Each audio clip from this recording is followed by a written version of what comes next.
আপনি কি জানেন প্রতিদিন সকালে যে চা আপনি খান সেটা ঠিক কিভাবে তৈরি হয়?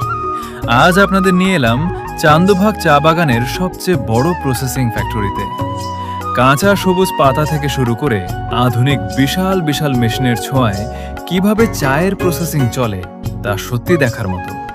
এই শ্রমিকদের অমানসিক পরিশ্রমের কারণেই আমরা পাই আমাদের পছন্দের এক কাপ রিফ্রেশিং চা। প্রতিটি ধাপে নিখুঁতভাবে তৈরি হচ্ছে এই লাল সোনা। এই মেকিং প্রসেসটি আপনার কাছে কেমন লাগলো কমেন্টে জানান। আর এমনই নিত্য নতুন চমৎকার ব্লগ দেখতে আমাদের পেজটি ফলো করে সাথেই থাকুন।